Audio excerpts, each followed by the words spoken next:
Well, good morning, folks. Welcome back to the farm. It is a beautiful, beautiful fall day here today. And today we're going to have another little cleanup day. We had a big cleanup day yesterday, but I'm thinking, because I got this week off with the exception of tomorrow, I'm just going to try and get ahead of the game here. So we have a couple magic Sundays that we have here on the farm. One of them starts here right away. We have Last Chance Sunday. That is the last chance you get before a big snowfall to pick up everything around the yard that you probably should have picked up and put away sometime during the summer. And then right around January, we get a Chinook come through, a bunch of snow and ice melts, and we get Second Chance Sunday. And that's everything you thought you picked up that you forgot to pick up that's actually just got buried in the ice and the snow. That you better get after one more time. Otherwise, you're not going to see it until May. But we're not quite there at Last Chance Sunday yet. In fact, it's actually Tuesday today, so that doesn't really go at all. But nevertheless, we're going to try and get ahead of the game, get a couple things put away, get a couple things winterized, and just do some general yard tidy up. So a couple big things we're going to move. So water trailers, right? We have those 1 cube totes in the back of a trailer that we haul around the pastures that don't have water. They're all up in the yard here right now, but they're just sitting here, and there might be a trace or dribble of water in there, and that might be all it takes to crack a valve or split a tank or something like that. So we're going to make sure those are drained and winterized. The turkey tractors, the chicken tractors, we're going to take them down, put them up against the fence so they're just neat and tidy and orderly. Take down any netting that we have left over that, well, I mean, we got rid of the turkeys. We sent the lambs away that we're going to send to market. So any of that stuff that's just still sitting out that we really don't have a use for anymore, I'm going to try and put it away. Try and put it away before it's covered in snow. So the first thing I'm going to put away, and you can hear it's a little breezy already, is this $16 tarp that I got from Canadian Tire. I think that the wind totally did a number on the turkey tractor here the other day. Finally finished it off. There's absolutely nothing salvageable about that, so I'm just going to cut that off and get rid of it. I actually got my money's worth out of that this year. I'm not even going to complain about that. All right, so I'm in the barn here now, and oh man, I gotta figure something out, because when we built this barn, we did so knowing that it was gonna cost more than we could ever probably generate for revenue from this building to pay for it. But I mean, you can never go wrong by investing in infrastructure, right? So we built the barn, and it's fantastic for lambing. It's fantastic for, just getting stuff out of the elements. But over the summer, we didn't use it a lot, but we did abuse it somewhat. So it became kind of a storage hub. I mean, we got some hay, that's fantastic, right? But there's there's a generator here, there's a ladder, there's old doors, there's the crate from the greenhouse, there's, the chicken plucker. I'm about to put those 3 food grade barrels from Processing Poultry in here. And I also got to think, well, come the spring, when we go to lambing, early spring, late winter, it's going to need to function as a barn. And how can we manage that? So the greenhouse, when we take the greenhouse down, because that big tarp on that greenhouse can't stay there all winter long, right? It's got to come off. And so I want to try and get it back in that crate. But like anything that you buy, it comes out of a box or a bag or anything like that. When you go to fold it back up, it generally doesn't fit quite as well.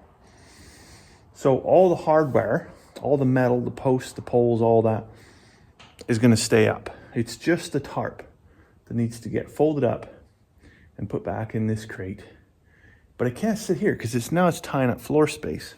So what we're thinking we're going to do is we're going to build something off the top here to put that crate in, and we'll just use the pallet forks and then set it up on top of a couple braces or whatever off the top of those beams. And I don't think that's impractical to do. But anyways, nevertheless, one more thing I guys got to do, and then I really got to clean this place out. I got to clean the floor out. There's no concrete on the floor here. All I did was put down screenings and then pack the screenings in. There's been a fantastic hard floor. It's held up really, really good. But my kids aren't old enough yet for them to effectively shovel out the barn. So I guess I'm up. Now I know the one other thing that we've really been closely looking at is the snowmobile. So I never wanted to buy a snowmobile. I had no interest in snowmobiling ever. I had lots of people say, hey, you should buy a snowmobile. We can go snowmobiling. I couldn't give a hoot about going snowmobiling. But then I think it was 2021 or 20, well, it was 2021 because it was COVID and everybody was working from home. And there was a Ritchie Brothers sale and there was a snowmobile and my kids were like, we'd like to go toboggan riding behind a Skidoo. Well, anyways, I bid on this thing. I think I bid like $1,800 or $1,600 on that Yamaha and won it. So I was like, perfect. But now it just ties up a pile of space in the shop. And last year we didn't even, I started it just to say I started it, just to make sure the motor still turned over. But we never got any snow last winter. Well, it's not that we didn't get any snow, but we didn't get enough snow. We didn't even have to plow the driveway, right? So there's certainly not enough snow to drag the Skidoo out and then go for a rip with the kids, which was, unfortunate for the kids, but didn't hurt my feelings any. But nevertheless, it's like, well, now it's tying up valuable shop space. Is there a better place to put it? And I think, this is the only other building that we have, but I just can't justify putting it on the floor. I just can't justify putting it on the floor because it's so heavy, so difficult to move.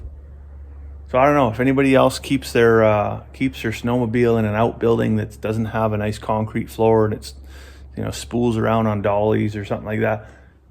How do you manage to move it around? Keep in mind it does not have reverse, so it's not something that you can easily move without breaking your back. Because what I'm thinking, and this is crazy. I know this is crazy. But what I'm thinking is a 6-foot pallet. So it's 4 feet by 6 feet. And if I can ride the snowmobile up on top of the 6-foot pallet and then take the pallet forks and lift the whole machine up and set it in here, or maybe even set it up, like same thing I'm gonna do with the greenhouse, right? Set it up at a certain elevation, get it up off the ground so it's not tying up the floor space. And it can sit in here all summer long and have all my shop space available again. And in the wintertime, I fire up the yellow tractor, put the pallet forks on, come in here, pluck it out, and go put it back out. I probably put it back in the shop for the winter or just set it outside, depending on how much snow we had or whatever, right? So if we're going to get a real cold winter, I'd probably keep it in the shop. But if it was mild, but we still got lots of snow, I'd probably keep it outside on that 6-foot pallet. It could just sit on the pallet so it wouldn't freeze to the ground. I'm gonna have to chew on that one for a while. All right, so I'm just down here in the west pasture. I got to spool up this water tank, drain all the lines, get all the water out of that stuff. That's that line that runs all the way up to the yard site.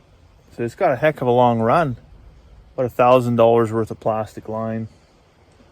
I don't really want to split in that line, so we get it all drained and dry, and we can use it again next year. All right, well, that's a wrap on a day. Boy, if you look at that over there, you think that's enough. Get looking over to here. Then be snow clouds.